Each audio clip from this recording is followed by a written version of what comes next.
So the title is When No Optimal Grip is at Hand. And it's part of, or sort of based in a short-term field work I did with fighting monkeys. Yeah, I think I want to add also that I am based at the Faculty of Health. So I'm part of the Department of Sports Science and Clinical Biomechanics. And I might come back to that in the discussion because it also influences the way that I turn to dance and the way I argue in relation to what dance can teach us. But let's start for now. So, have you ever tried to catch a lump of clay with your feet? I mean, even using your hands or one hand to do so, to catch and throw the lump, you will face difficulties. The lump does not keep its form. You're faced with handling a materiality you don't really know that well, or at least most of us don't really know that well. The lump is not yet a thing, and far less an object soliciting action.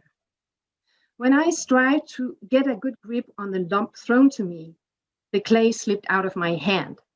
Now and then I succeed in timing the catch with a hard pressure of my fingers into the lump, and then turning it around, holding it upwards, partly balancing on my hand so gravity did not counteract the form of the lump. And this particular grip I somehow seemed to succeed in exercising for a moment.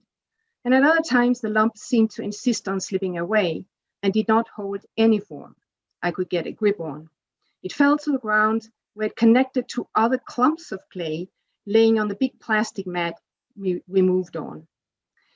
In the situation described, I participated in an extensive workshop with Fighting Monkey and was one of about 60 other participants engaged in moving with 2 tons of clay a couple of hours every day. As indicated in the description, what my body knows about catching and throwing did not quite do the job in this moving with clay part of the workshop. In a quite literal sense, I had to explore how to find a kind of grip on this material, the clay, while being in a situation with close to none cultural references on how to do this. I mean, there's no such discipline or skill as clay catching. So I was put in a situation which from the outset was set so that it challenged both my embodied knowledge, motor skills, and overall understanding of what this could be about. In that sense, I participated in an activity engaged in a movement and engaged in a movement practice where no optimal grip seemed to be at hand. Let's see here. Okay, in many improvisational practices, dancers deliberately set up novel situations in which they must change, reinvent, or somehow move beyond the skilled practices and techniques of their dance training, and instead responsibly adapt to the fluid, unpredictable, and often challenging premises of these novel situations.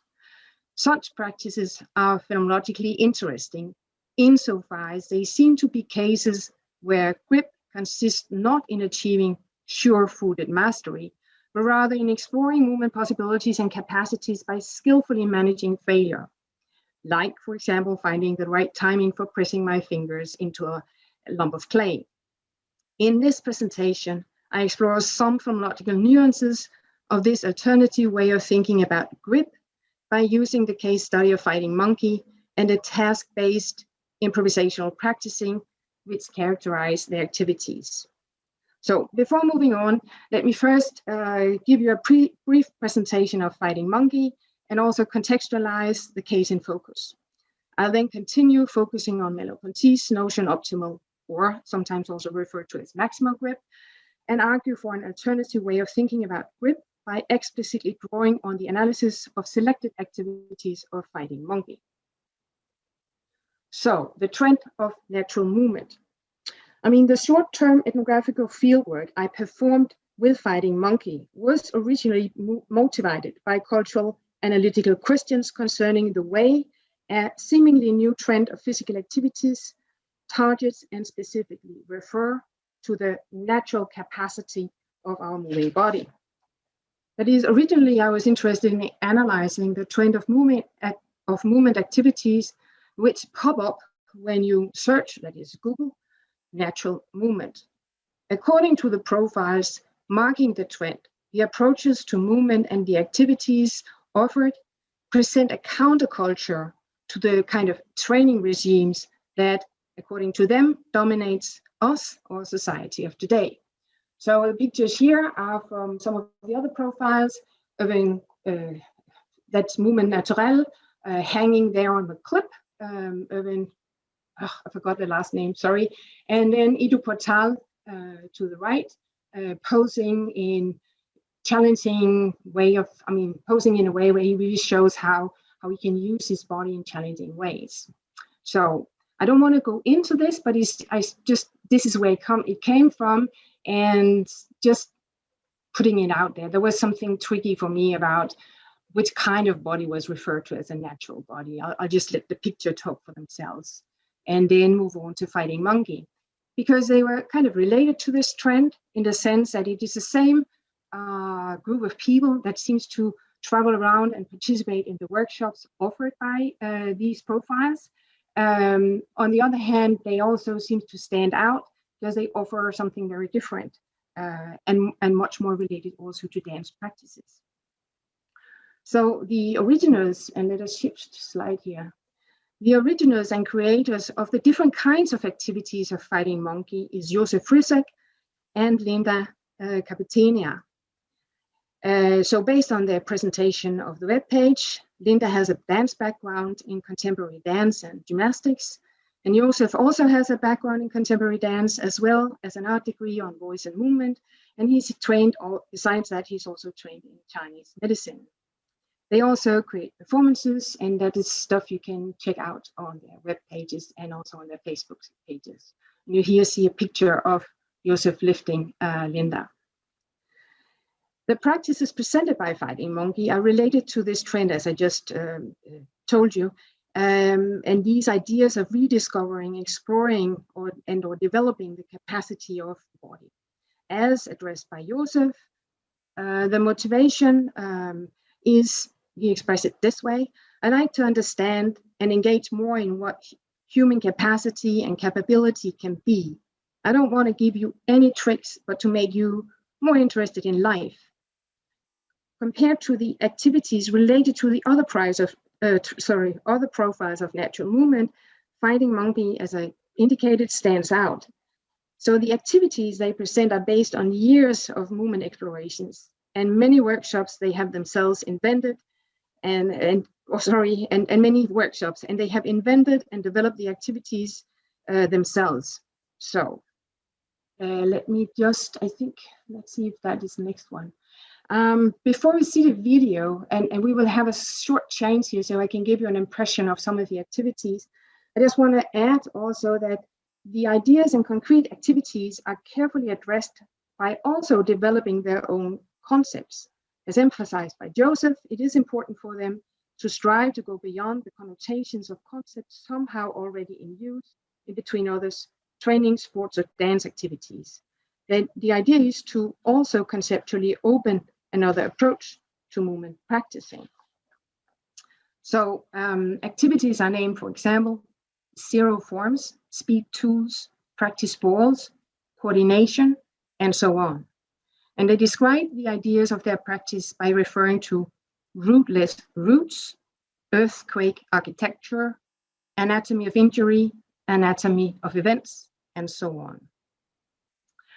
In the activities, tasks are set up to invite for exploration and experiment. And to do so, they have invented tools, and they have invented a way of setting up challenges for partnered interaction. And they also find ways to challenge practitioners' abilities to incorporate certain movement patterns. This is what they refer to as the coordination activity. And then, as I started out presenting, they experiment with moving with different materials, like, for example, the clay. Accordingly, the movement-driven activities in different ways present what I, in the following, will address as task-based improvisational practices. And I think we will switch now, so I will stop sharing, and Christian will share instead, so you can have an impression of what goes on. And I'll comment a little bit. So this is a partnering activity, just one of them. Some of the other partner activities will be inspired by martial art practices, so it can be more fighting related. So, and we're taking the sound off because the sound is put out afterwards and it's a bit commercial. This is part of the commercial videos you find on the Facebook page.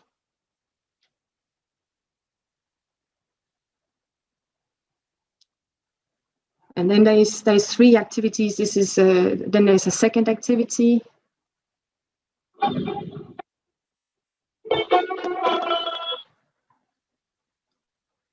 This is the practice ball. It is a tennis ball with a string.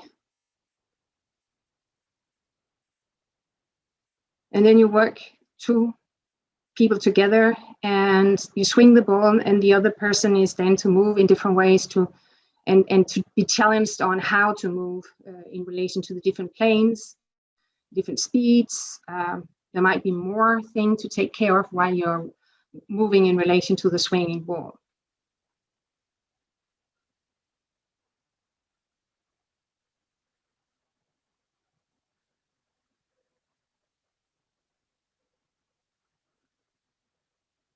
I think that's fine, Christian. The rest is commercial. And then there's the last video, which is the coordination exercise. And that is Linda doing a sort of, you would say, a dance sequence. But it is, she sets it up so it challenges coordination different ways. And I'll just ask you to please look at the people trying to figure out what she's doing, and not so much Linda herself. What they do here is that anytime participants seem to sort of get it, she will change it and start challenging people even more. Yeah, thank you. So I will share again. Let's see if that is possible. Okay. Yeah, that was Fighting Monkey. And let's start with the analysis. Now you should see my screen again, right? Yep. Okay. Yeah, good. In phenomenological terms, our actions are anchored in the tight connection between body and world. In his work, Merleau-Ponty specifies this connection through his descriptions of the intentional arc and optimal grip. The intentional arc points to a fundamental function of our perceptual being, the ability to direct ourselves. More precisely, and often quoted from his work, our perceptual life is, quote, subtended by the intentional arc, which project around us our past, our human setting, our physical ideology, and moral situation, end quote. Descriptions of the intentional arc is closely combined with descriptions of how our grip on the world works in the perceptual processes, as described in Merleau-Ponty's chapter on space. And I really like, oh, sorry, this should be the one. Figures, backgrounds, or objects would consequently not be perception of anything if the subject of perception were not this gaze, which takes up a grip upon things only insofar as they have a general direction. And this general direction in space is not a contingent characteristic of the object. It is a means whereby I recognize it and am conscious of it as an object. Input. The optimal grip is also, especially in the following chapter, The Thing in the Natural World, described as a certain point of optimality, which is implicitly experienced by us. It is seeing a picture, for example.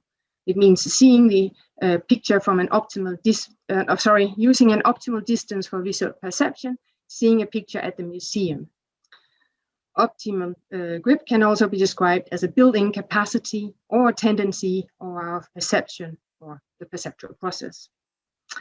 Importantly, and I find that this is actually a very important point, the optimal grip, Merleau-Ponty also highlights that the optimal grip, or maybe rather the potential optimality of the grip, is culturally embedded.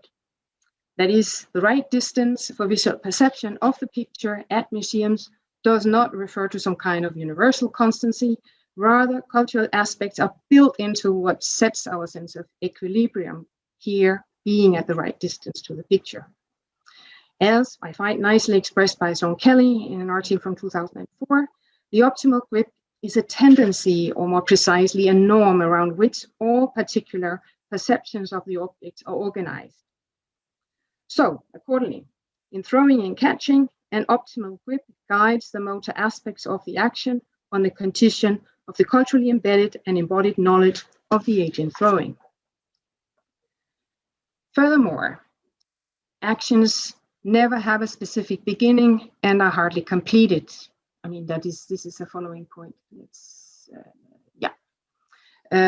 We might choose to isolate an action for analytical purpose, which I've just done, but such analytical grip presents an abstraction or contextually based interpretation of the activity.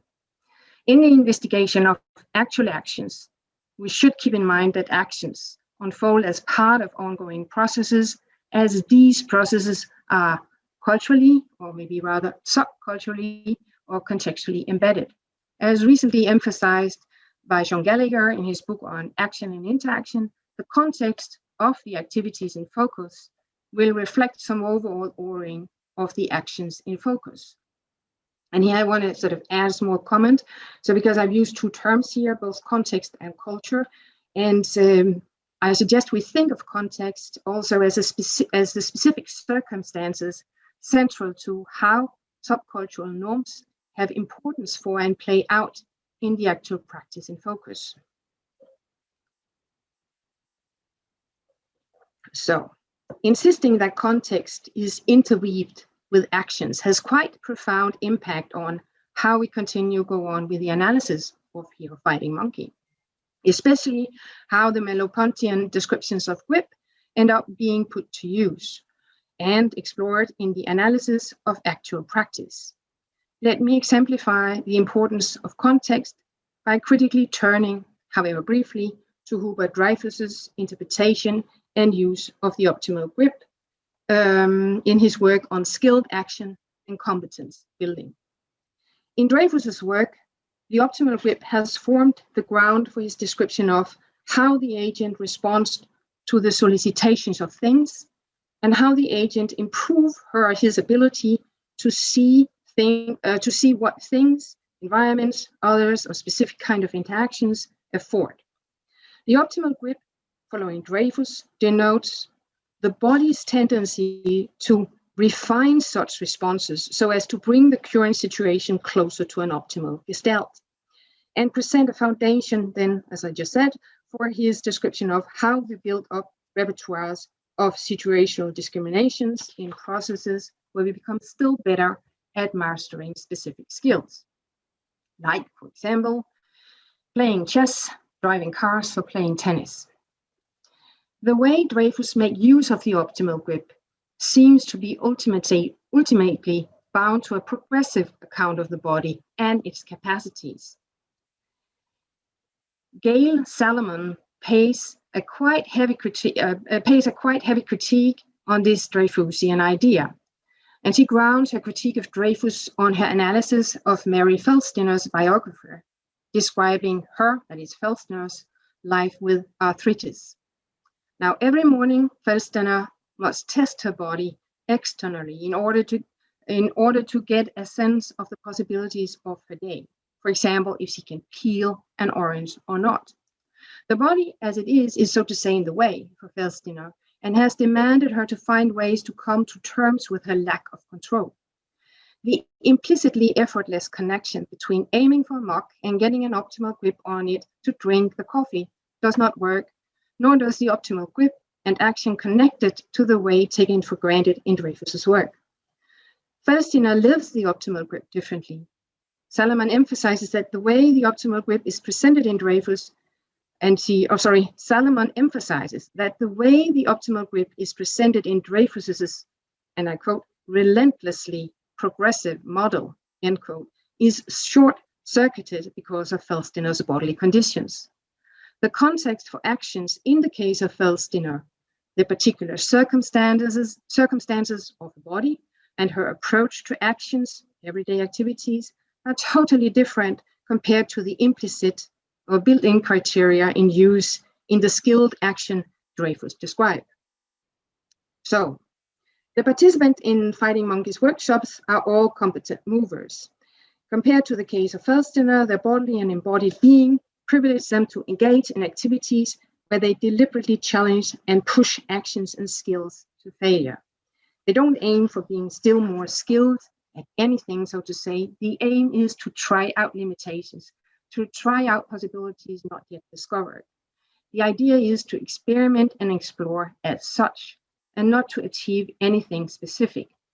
From a privileged position and context, but at the same time, I would say in accordance with the case of Felsteiner and thereby Salmon's critique of Dreyfus, they engage in activities where they take up the invitation that fighting monkeys sort of provide to live the optimal grip differently.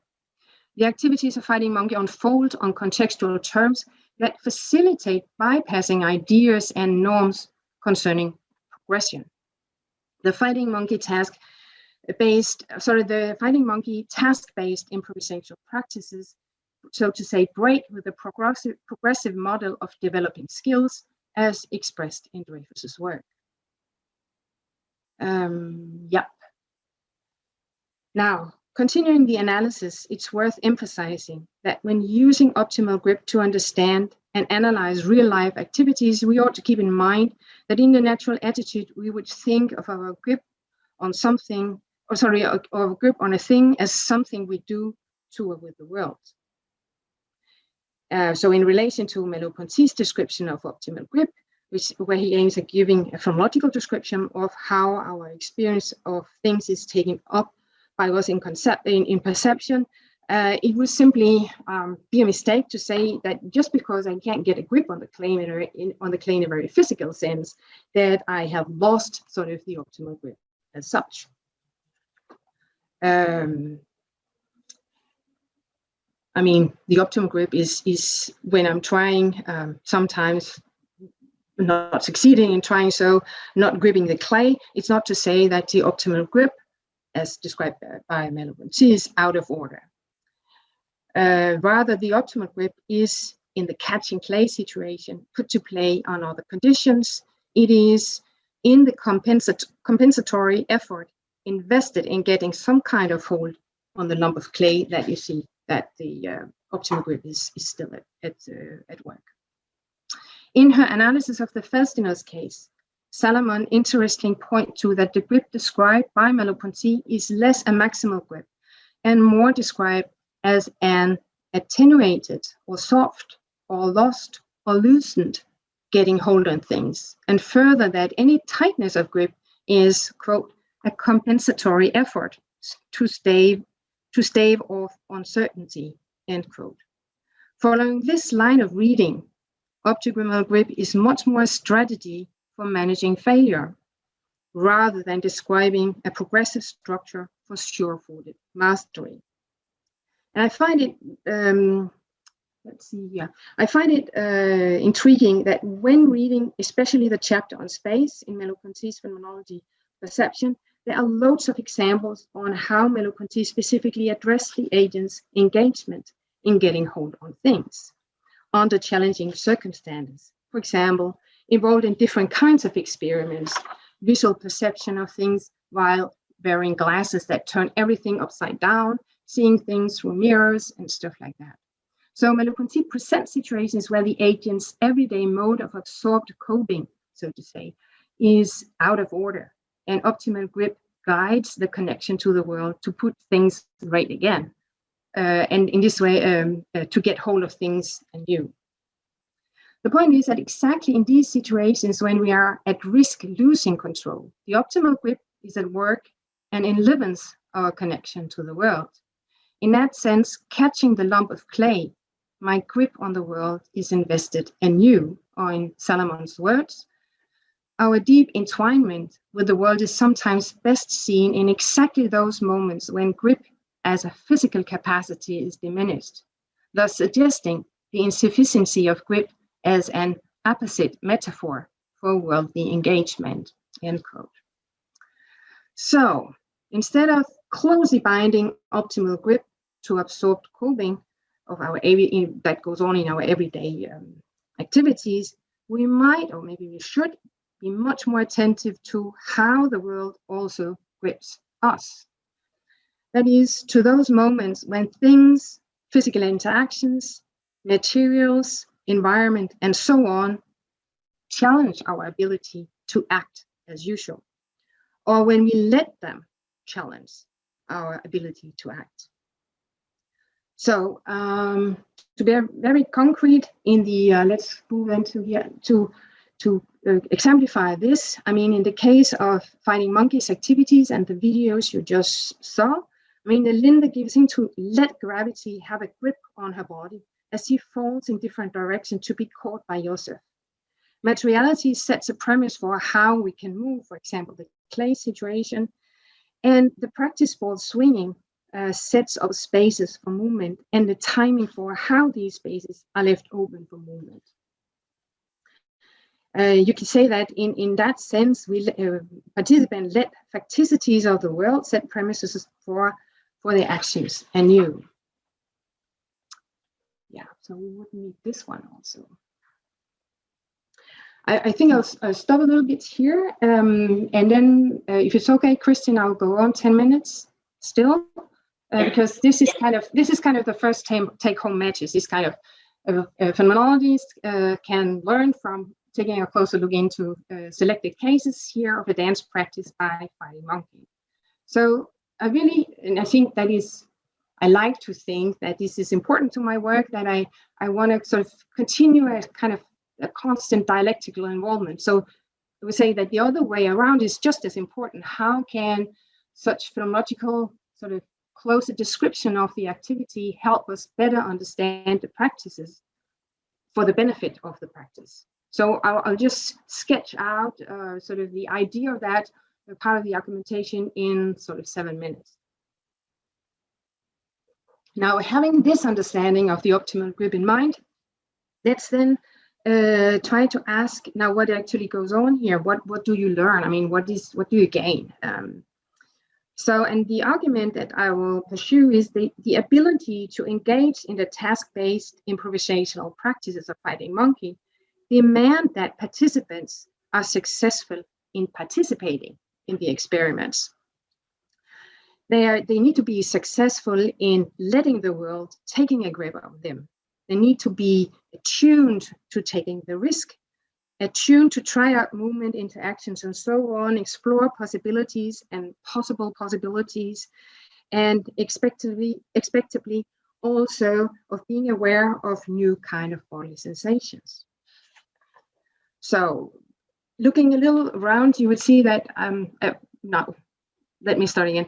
Drawing on Ravn and Brouwer's work on architectural processes is a work from 2017.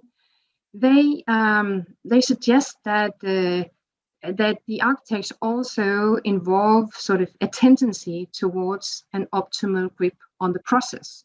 I mean, the whole architectural process of developing an outcome.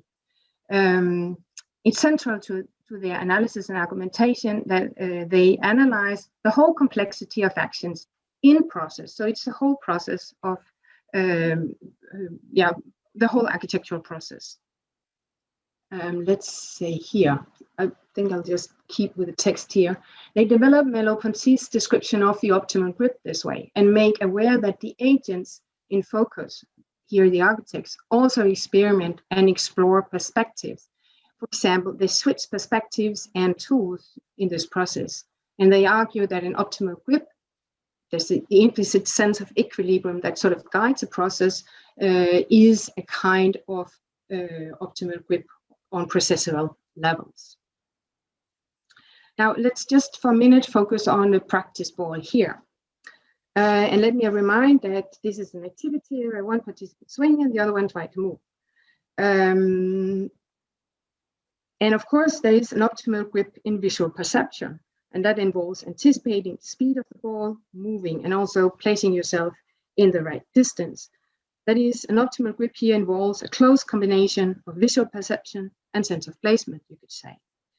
But adding to this and having Ravn and Brouwer's analysis in mind, I mean, there's not a sort of a project we're trying to sort of produce here. there's a thing in movement, and then the capabilities of the moving body. Still, there's also a strive for the experiment and the exploration. And that means that you try to out in different ways, switching perspectives, trying out things by, changing where you're placed in relation to the swinging ball, figuring out if you could start movement with another part of your body, if it could be initiated for somewhere else. You look at other people, experiment it, you try out what they do, and so on. And that seems to go on in the Fighting Monkey workshop. That went on for they gave one challenge or one invitation, and then people will work for half an hour.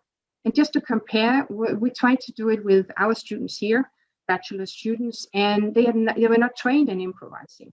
So if we gave them the same kind of activity, of course we were not Linda and Josef, but anyway, it stopped like after 5 minutes because it was a little more like, okay, I did it, I fulfilled the task, so what?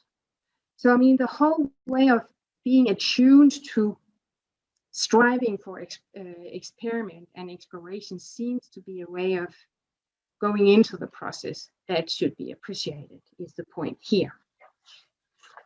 Yeah, I think I'll stop now and just put up the take-home messages once again. One, philosophers might learn from analysis of practice-based explorations like the task-based improvisational activities of Fighting Monkey. In doing so, I would like to emphasize context should not be ignored nor downplayed. On the contrary, it needs to be kept in mind, or you might miss the point or what's actually going on in the activity. And research into movement activities like dance, physical education, health, and so on might certainly benefit from phenomenological analysis, especially on how embodiment is at play and what kind of competences is potentially achieved in task-based improvisational practices like Fighting Monkey, where you actually can't sort of measure or sort of figure out what kind of skills were sort of acquired. These are some of the central references I've mentioned.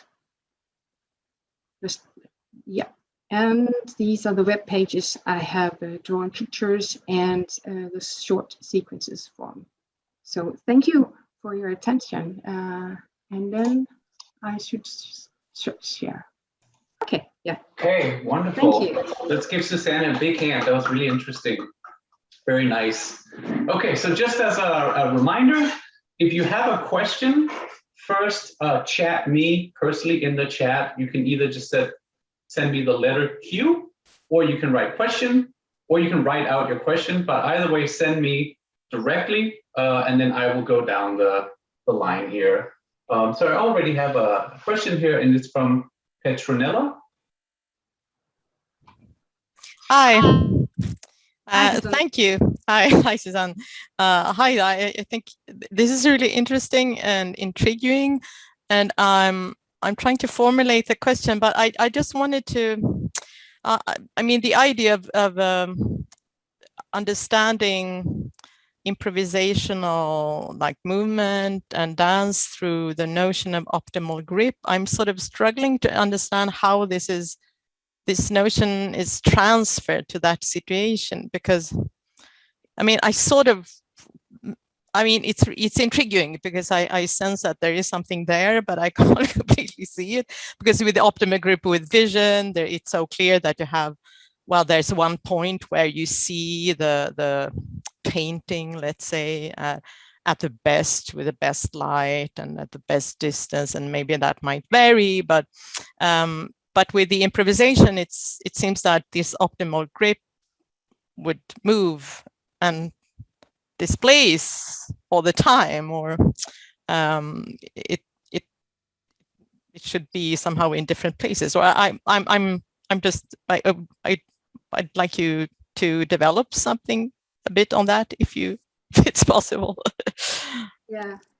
Well, it's as I try to emphasize, I'm not arguing that the optimal grip in Merleau-Pontian sense is sort of out of order or not at work at all. I'm just sort of suggesting that we try to look at the optimal grip under other sort of condition than sort of, getting things to run smoothly. And maybe it's even more interesting to see what happens then. And I actually like Salomon's argument that sort of it sort of present another experience of being connected to the world, when sort of the way the way the optimal group is normally to put to work or at work, when we go about things in some kind of absorbed coping. That it's just interesting to see what happens when it's sort of we put ourselves in this situation, and maybe it's more interesting to see investigate the optimal grip in these circumstances. So that's one thing. And then there's another thing that I think we need to, or I'll need to go back to, and that is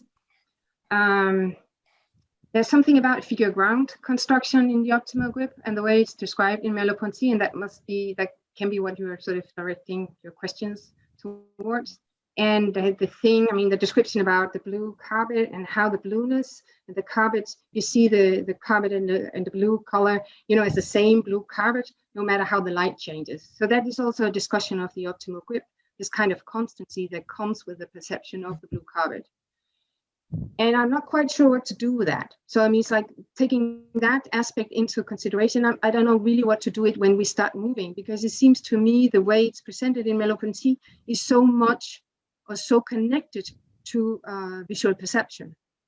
So when we start moving, trying to sort of catch the clay, I'm not quite sure how I'm then sort of thinking of figure ground in the catch, sort of. So that's open for me. So if you have any suggestions here or how you see that aspect of it, I think that is still challenging, or I can't go there yet. I hope I answered your questions. No, I see. I was just wondering whether this notion of optimal grip is not somehow replaced by another notion. I mean, do you still deal with the optimal grip when you have improvisation? This is just something I'm wondering. Yeah, but I would say, because if you think of the small of the sequence with Linda and Joseph, and she's throwing herself out of balance all the time. I mean, and of course she's caught by him. But I mean, that's the whole idea here. But you would see other exercises where people are standing on one leg, trying to push themselves as close to being out of balance as possible, and then try to catch it, kind of. And I mean, that doesn't work if the optimal grip is not sort of there. Yeah. So the optimal grip would be when they catch the balance. That was sort of my question. Where do you find it in the? Okay. Yeah. So it's a bit different, but it's okay. Yeah, it's interesting. Thank you. Okay, I should leave. That was wonderful. Next, I have a question from Heidi. Hi, I have a similar question.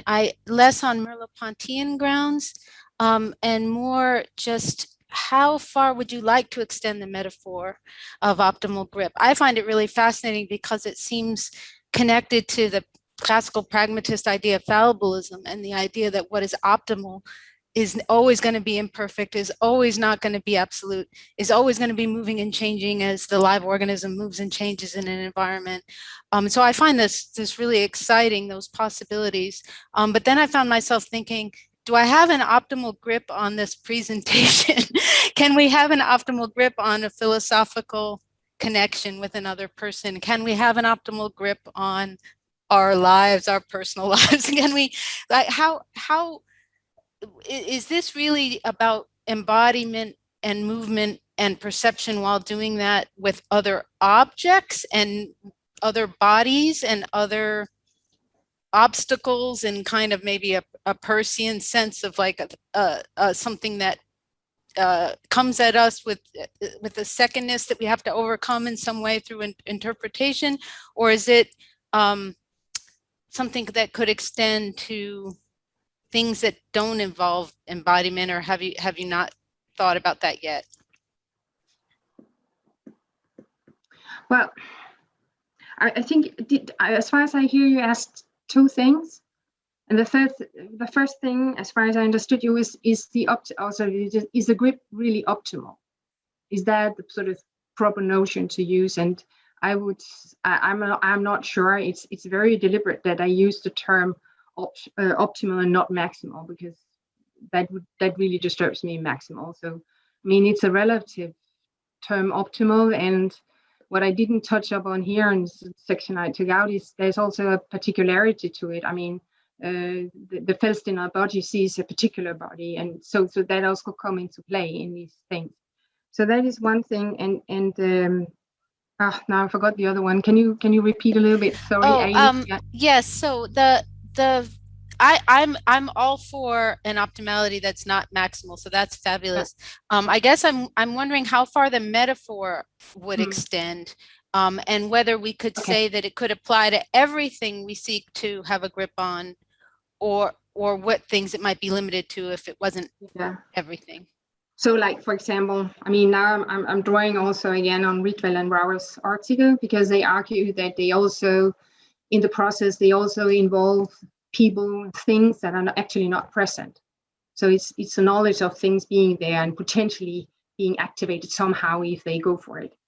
If I follow their line of argumentation, and I think it's interesting, yes, it would be possible to also involve, you know, what is not actually there as a thing, maybe also a strategy. But I haven't tried it out, so I would be sort of hesitant to say yes, I think so, but I think it would be interesting to push it that way as well. Thank you. I think that's a super question. Also, if you think about improvisational practices where you work with imagination. Yeah. Great. Okay, so next up I have a question from Sean. Okay, yeah, great.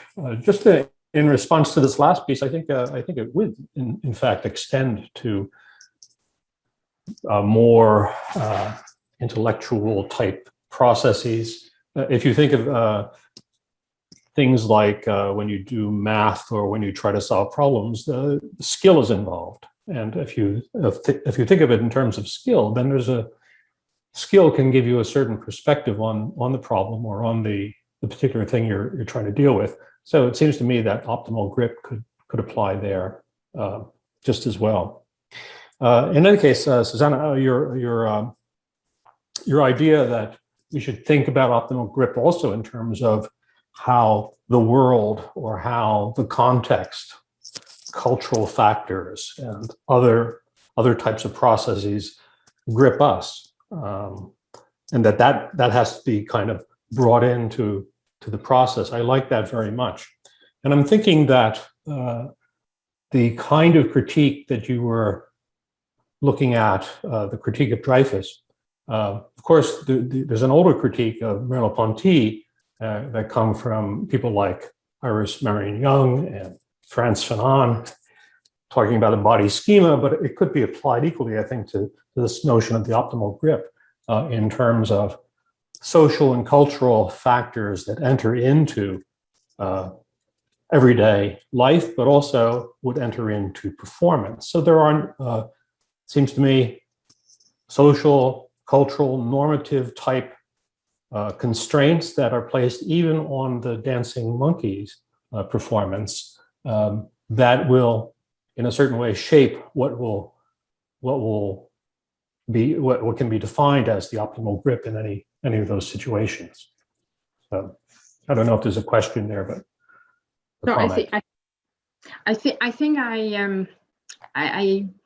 if I may continue the comment, because first I mean, the Young reference with the throwing girl was so obvious, and it was part of the presentation, but became too long. It was just to say that I actually think, as I hear you also note, that you could read her work as addressing the particularity, which is within the sort of cultural and contextual, the cultural norms and the context you're part of. There's also this particularity on are you a girl or boy at a certain time, stuff like that.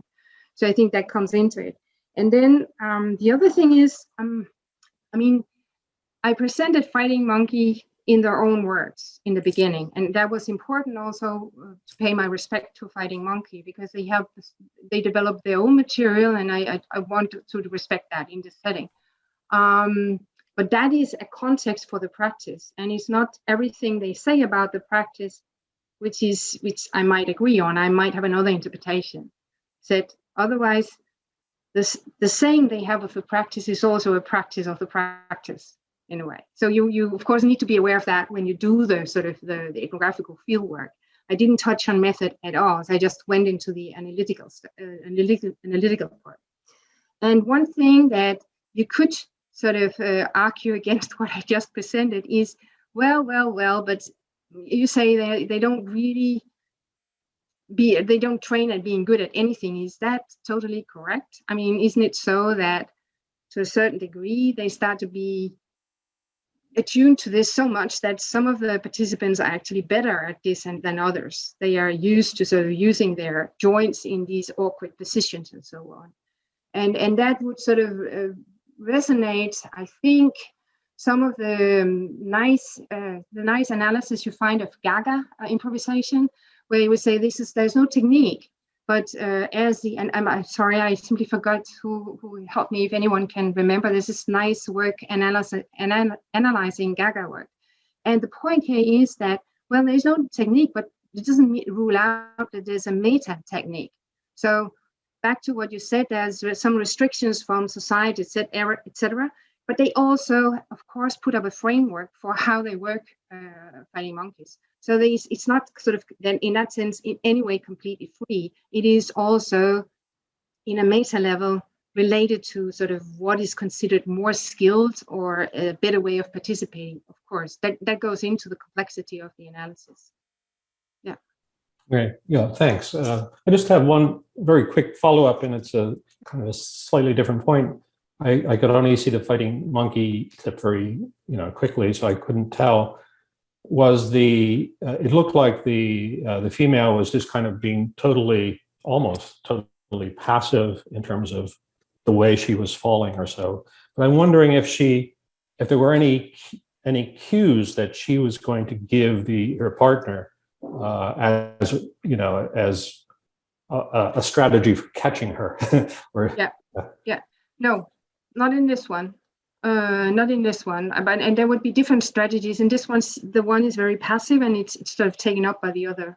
And in other activities, it's a little more like a martial art, where one is sort of attacking and the other one is trying to avoid, and then they mix it in different ways. So it can be more or less active in these. But in what they show here, I would say no, she's not giving any signs or anything. I would say if you go to contact improvisation, as far as I know, and have practiced contact improvisation, you're much more sort of sensitive to how your partner is, what is happening around you, but she's just experimenting. Yeah. Okay. Thanks. Yeah. Okay, great. I have a question from Jonathan. Hello. Yeah, thanks for the great talk. I'm gonna try and follow up that losing my thread. I really appreciate hearing a little bit about Iris Marion Young from the previous question. My tablet likes to make me turn invisible. Sorry about that. And really a fun thing about that, the Throwing Like a Girl paper that she mentions is that dancers are a particular case that are a counter case to the Throwing Like a Girl phenomenon, because I think maybe like the entrainment that goes on in being a dancer. So that's when I did a podcast. My sister's a dancer, and so I talked with her a little bit about it.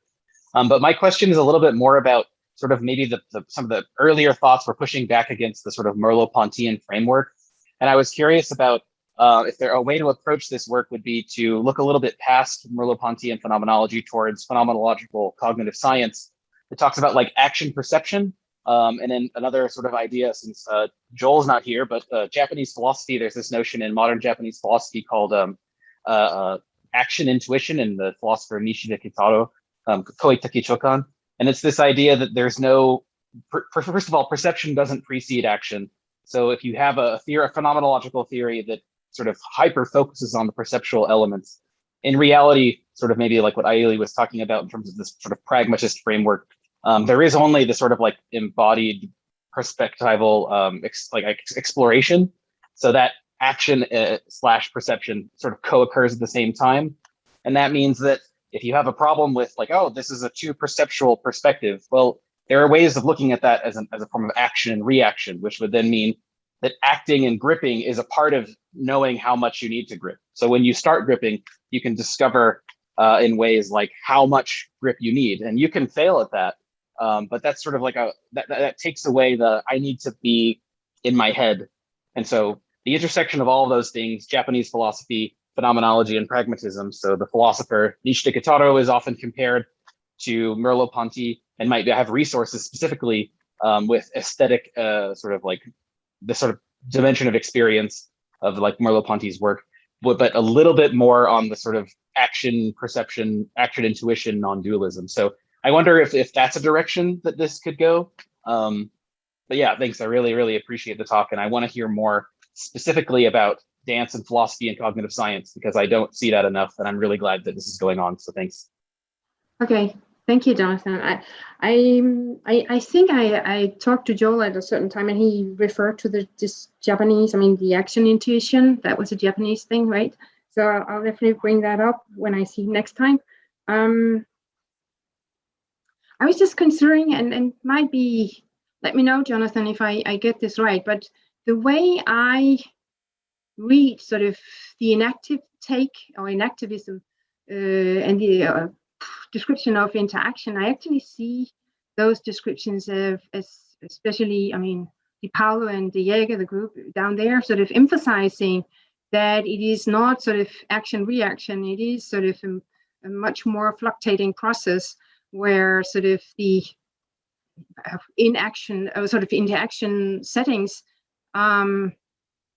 intentionality, sort of the intentionality of the movement going on is not always sort of centered in the subject. It can be sort of within the action. So is that what you're pointing at? Do I understand that correctly? I think that's a useful way to look at it. Sorry, my tablet likes to make me invisible. Is that it, at least with Nishida, and that's sort of my approach towards the inactive ecological 4E stuff, ends up being a lot more, I guess, I always say environmental, but what I mean is distributed, right? Yeah. So it isn't, you can center it on the agent, but that's just one way to look at the scene. Yeah. Okay, yeah, but thank you, because what you just said, I think it's interesting back to what Petronella sort of indicated, and I realize I have some sort of challenges in figuring out how to go from visual perception as described in Merleau-Ponty to sort of more movement-based sort of ways of getting grips on things. And I think what you just said is a great help. So I'll definitely go that way and look further for that. Thank you, Jonathan. Excellent, yeah. Wonderful. Okay, good. I think Anna, you're up next. Yeah, thanks, Susanne, for the great paper. Thank you. A question about something you said about sort of rethinking the optimal grip as a perceptual strategy for managing failure, as distinct from a progressive structure for sure-footed mastery. Is it only a perceptual strategy for managing failure, in that it seems like there might be kind of cognitive components as well built in?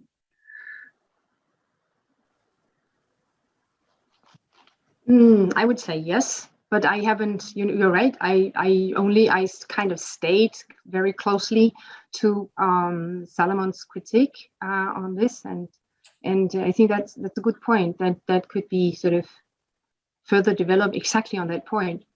I hope I managed to sort of indicate in the last part of it that when it comes to stuff like improvisation, it's actually, as I said, I'm at the Department of Health. So if I tell my colleagues in soccer, improvisation is great, they kind of what?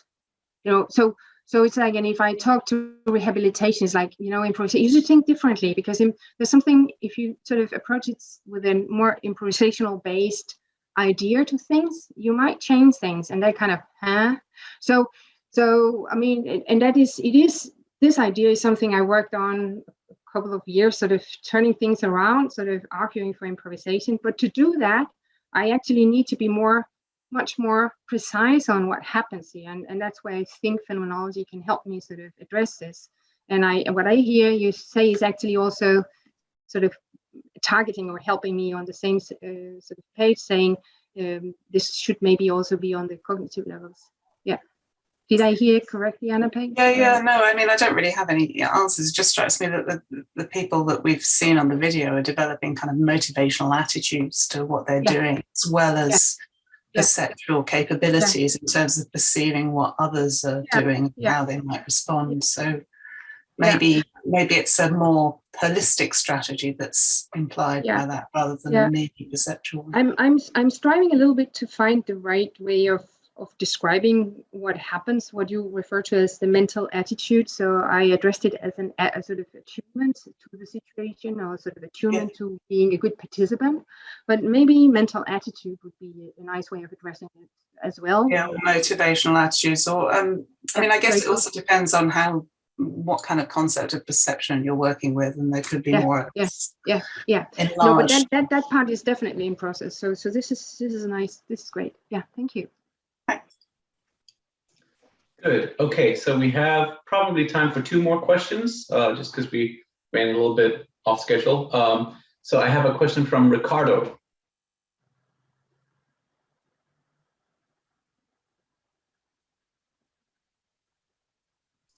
If Ricardo is still here. Going once. Hello. Oh, there we go. Okay, so hello. I'm a dance teacher. I'm watching you from Norway this moment.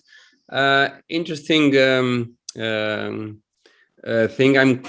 It's my first contact with these subjects, but from what I could understand from what you say, I would like to ask: is this optimal grip when we are connecting with our improvisation and creativity?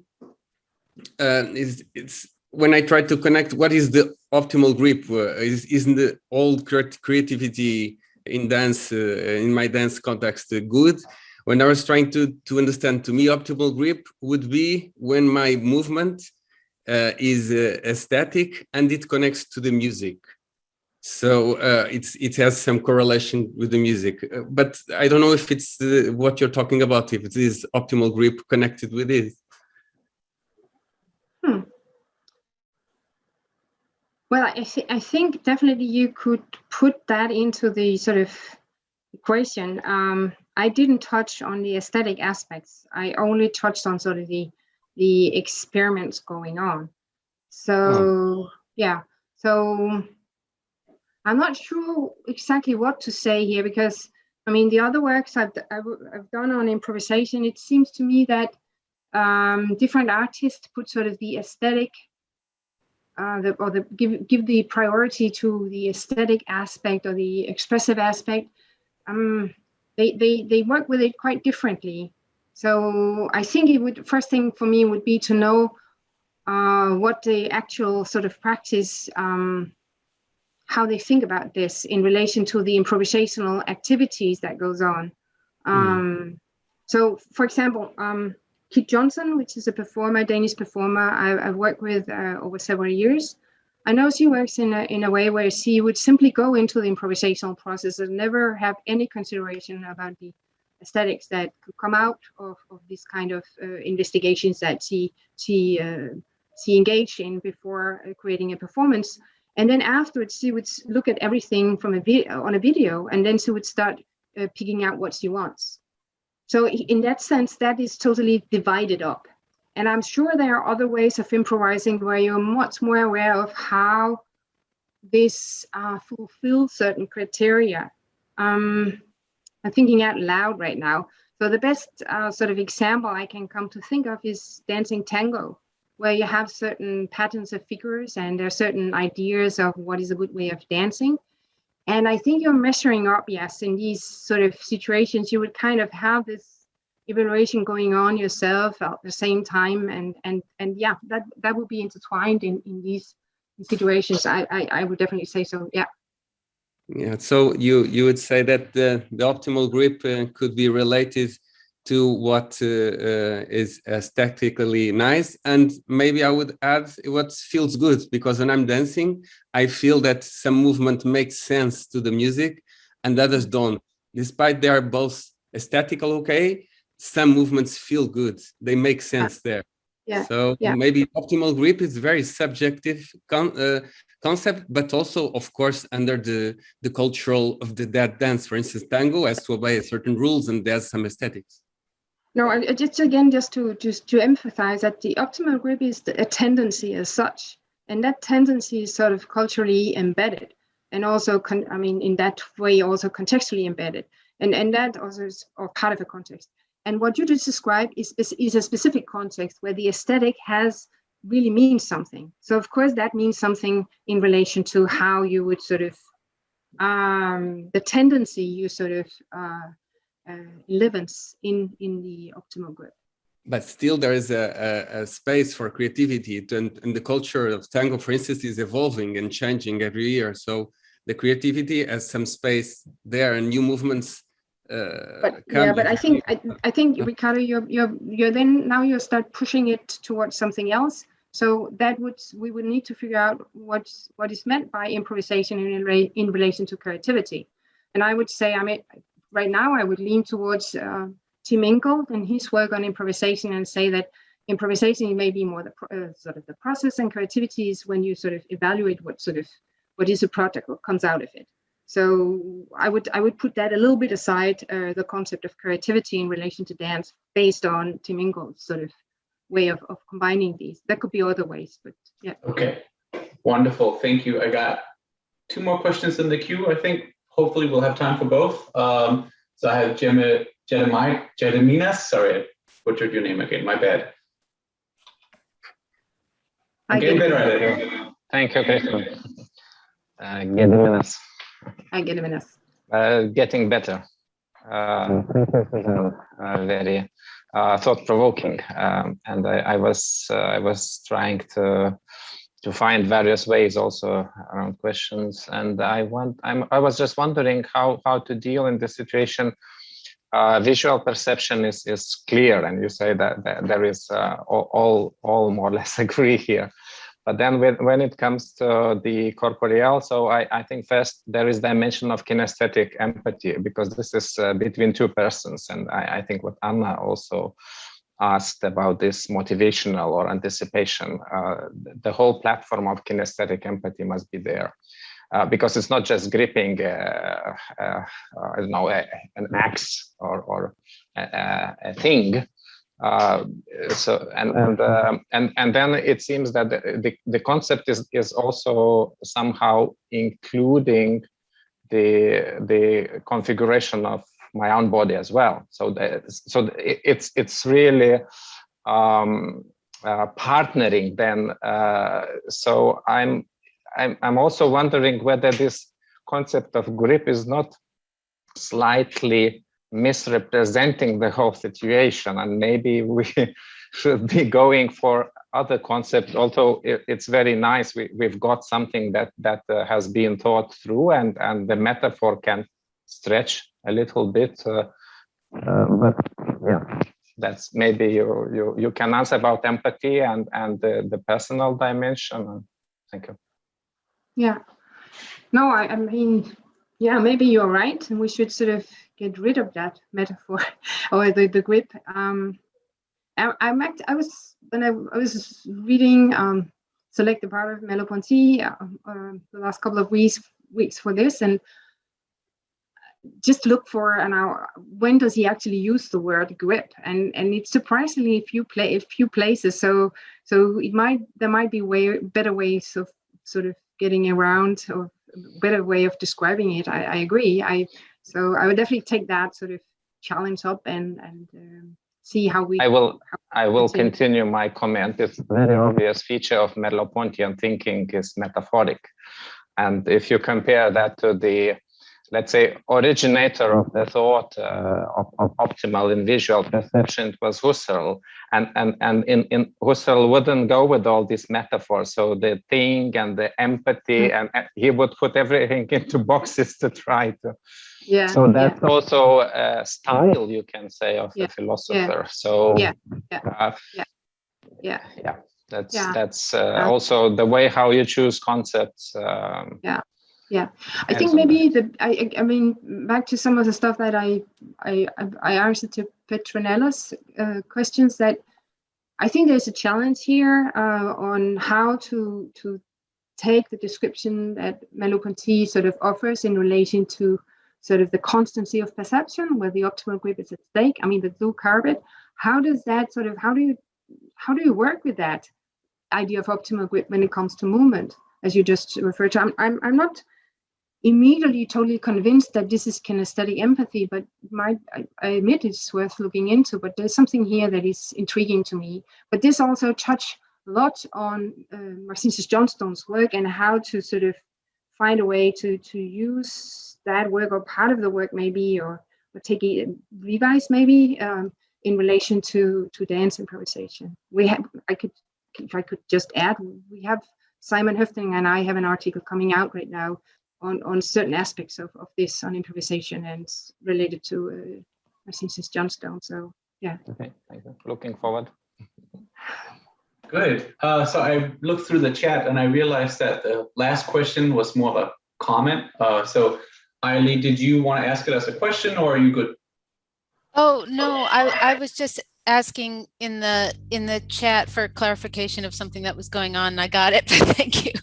Okay. Good. Well, in that case, I think we should give Susanne a really big hand. She talked for a long time and gave us a great talk. So thank you so much. That was amazing. My pleasure.